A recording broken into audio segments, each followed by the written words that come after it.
Olá, bom dia a todos. Mais uma vez estamos aqui na nossa aula de História. Hoje iniciaremos a apostila de número 2, que, se vocês já perceberam, tem a mesma quantidade de módulos que a apostila do bimestre passado, são 5, do módulo 6 até o módulo 10. Nossa primeira experiência agora com os novos conteúdos de História ainda adentrará nas questões relacionadas aos métodos e aos procedimentos pelos quais a história desenvolve tanto o seu modelo de pesquisa quanto o seu modelo de compreensão. Nesse sentido, nós vamos agora adentrar em um tema que é essencial, que nós poderíamos dizer que é da essência da nossa disciplina: o tempo, a relação com o tempo.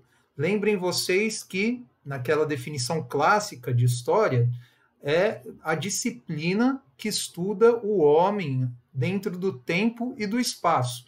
Nós já estudamos de maneira até mesmo autônoma em relação à apostila alguns elementos que nos ajudam a computar esse tempo em história, fizeram exercícios, inclusive ocorreu uma prova em que foi exigido que vocês demonstrassem conhecimento a respeito dessas unidades de medida do tempo em história.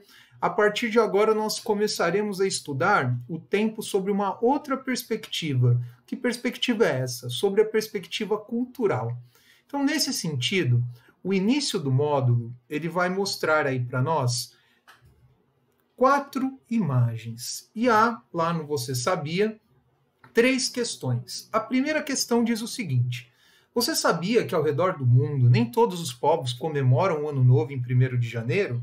Então vejam só, essa primeira questão, ela já leva vocês à seguinte provocação: será que todos os povos contabilizam o início do ano no mesmo dia? E aí nós podemos ver um pouco mais essas imagens aqui. A primeira imagem é a festividade de Ano Novo no município do Rio de Janeiro, capital do estado de mesmo nome. E aqui nós vemos a virada do dia 31 de dezembro para o dia 1º de janeiro de 2019, com a famosa festividade que é marcada pela queima de fogos na Baía de Guanabara, né? E já aqui ao lado, no nosso lado direito, nós vemos um outro tipo de cultura e de região, comemorando o Muharram, que é o primeiro mês do calendário islâmico ou do calendário muçulmano, se vocês assim preferirem. Quando comparado ao nosso calendário, essa data não é no dia 1º de janeiro, ela é no dia 1º de setembro. Vejam só. Da mesma forma, ocorre com a religião judaica. Para eles, o ano de 5.780 começou no dia 29 de setembro do ano de 2019, quando comparado com o calendário que nós utilizamos na cultura ocidental. Isso também ocorre, essa diferença, em relação às culturas do Oriente Longínquo, como é o caso da China. Aqui na última imagem, na quarta, vemos que em 5 de fevereiro de 2019, comemoraram o início do ano 4.717. E há uma peculiaridade, porque eles dividem o tempo com alguns elementos da natureza. Então, o calendário chinês ele é dividido nos meses e nos anos com animais. O ano de 4.717 daria início ao chamado Ano do Porco, assim como já existe o Ano do Dragão, o Ano do Rato e assim sucessivamente, tudo bem? Então, aqui nessa primeira questão nós já temos uma pergunta que vocês agora, olhando e observando essas imagens, têm condição de responder. Nem todos os povos comemoram o dia de Ano Novo em 1º de janeiro. Aí na segunda questão, você já tinha pensado que é possível em um mesmo dia estar nos anos 2020, 1442, 5.781 e 4.718? Vejam só. Em sua opinião, por que as sociedades contam e marcam o tempo de formas tão diferentes? É esse o tema desse módulo 6. Nós veremos que o tempo é um elemento cultural.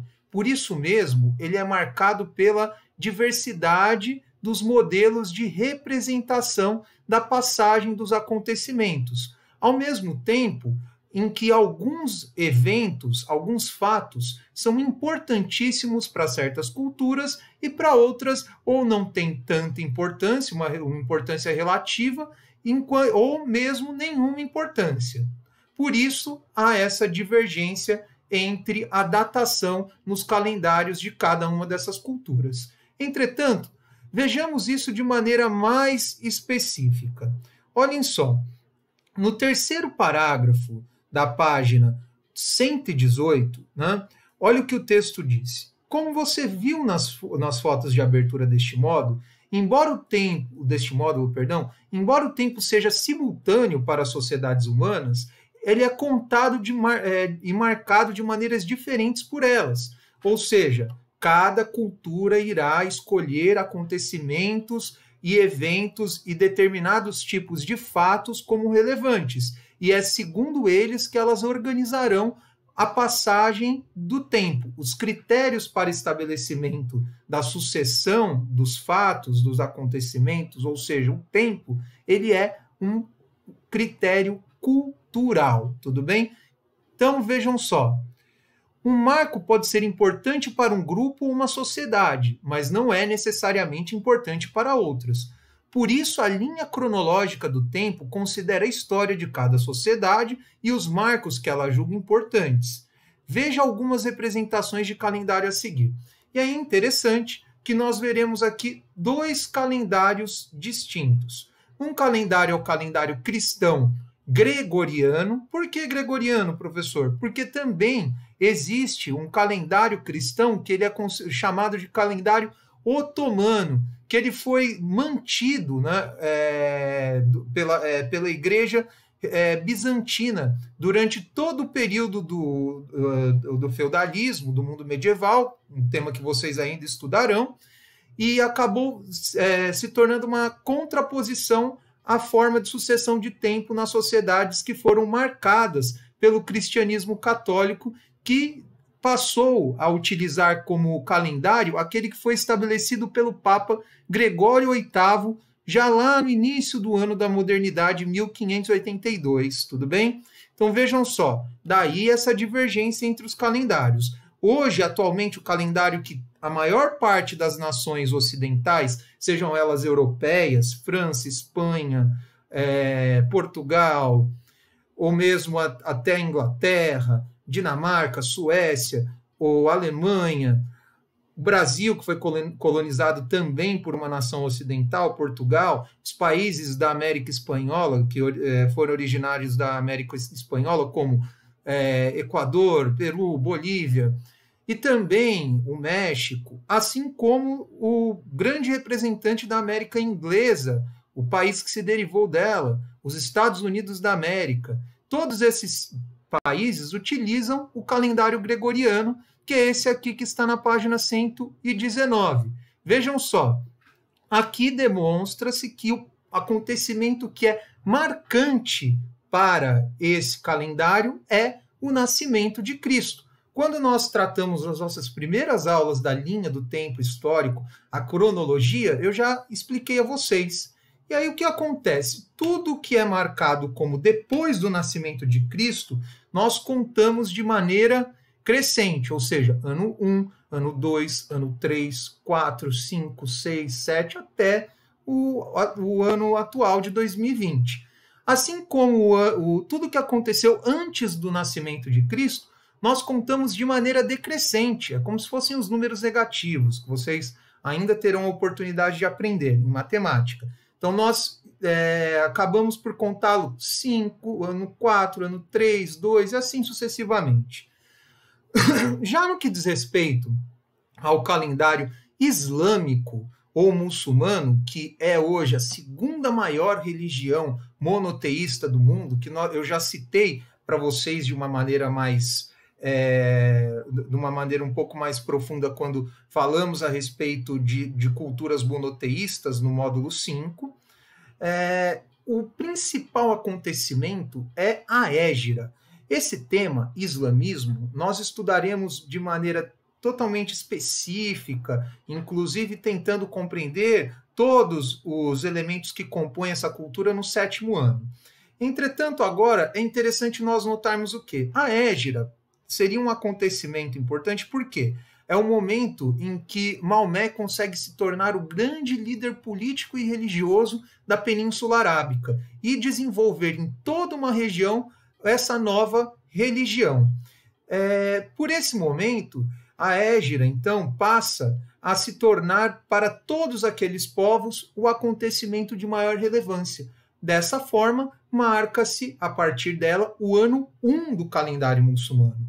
Tudo que vem antes da Hégira, assim como tudo que vem antes de Cristo, conta-se de maneira decrescente. Tudo aquilo que é depois da Hégira, conta-se de maneira crescente. Tudo bem? Então, vejam só. Nesse sentido, é interessante nós percebermos que, além desses dois grandes marcos, outros marcos também são importantíssimos, como é o caso do marco 1 do calendário judaico. O judaísmo também é uma religião monoteísta importantíssima, da qual as tradições, inclusive vindas do cristianismo e do islamismo, fazem ali referências por ela ser antecedida tanto por ela ser sucedida, depois pelo islamismo e pelo cristianismo. Então, primeiro ocorreu o surgimento do judaísmo e do judaísmo derivou o cristianismo e mais tarde o islamismo. Então, o judaísmo é a religião monoteísta que teve maior duração, né, em toda a história da humanidade.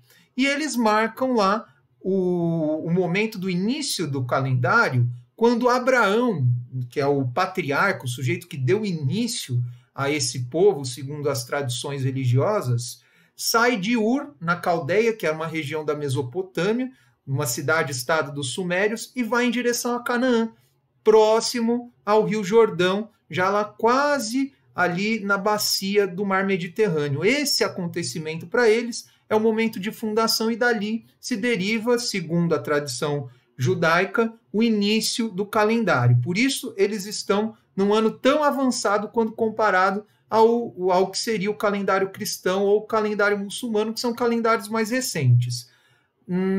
Assim como acontece também no caso chinês, e eu já expliquei a vocês lá no início desse módulo.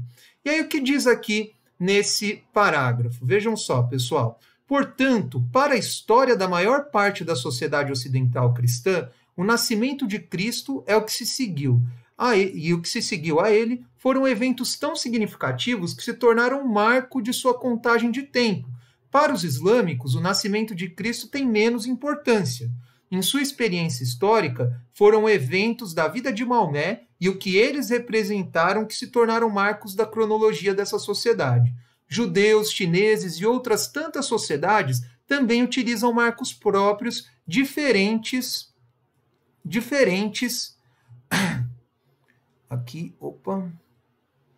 dos cristãos e dos islâmicos. Então, eu quero que vocês grifem aí na apostila de vocês esse parágrafo, porque ele resume o que foi dito até o presente momento. Então, cada povo escolhe seus próprios acontecimentos como marcos históricos, o que acaba refletindo na organização do tempo e, por consequência, no próprio calendário. Então vamos lá. Hoje, por exemplo, não sei, talvez vocês estejam vendo na segunda, ou na terça, ou na quarta essa videoaula, os judeus estão utilizando uma datação distinta da nossa, lá nos seus diferentes tipos de espaços, no Estado de Israel. Da mesma forma que os árabes muçulmanos, ou mesmo os islâmicos da África, e assim por diante. Então, fica muito interessante para que nós consigamos fazer essa compreensão de que a interpretação desses marcos e a organização das linhas do tempo ou cronologias variam conforme as culturas, tá? Então, o início de cada período, pessoal, ele costuma ser marcado, né, pelos historiadores por uma série de mudanças, de transformações. Então, diferentemente do que acontece com as culturas, os historiadores utilizam outros tipos de critérios para marcar a sucessão do tempo. Essa linha temporal, inclusive, nós já estudamos, que seria a linha temporal da história, enquanto disciplina. E ela, obviamente, por ter se desenvolvido de maneira mais difundida e ter sido estudada entre nós, seguindo a tradição judaico-cristã, é basicamente desenvolvida com o calendário cristão, que é o calendário que nós utilizamos na nossa cultura, que tem uma matriz, obviamente, portuguesa, daí essa preponderância. Pessoal, essa primeira aula, então, tratou desse tema. Agora, nós, na próxima aula, estudaremos de maneira mais aprofundada esses marcos que são relacionados à divisão do tempo histórico. Nós já vimos isso no início do ano, mas agora nós tentaremos acompanhar as informações que são dadas pela apostila. Eu agradeço a vocês pela presença. Até a próxima aula.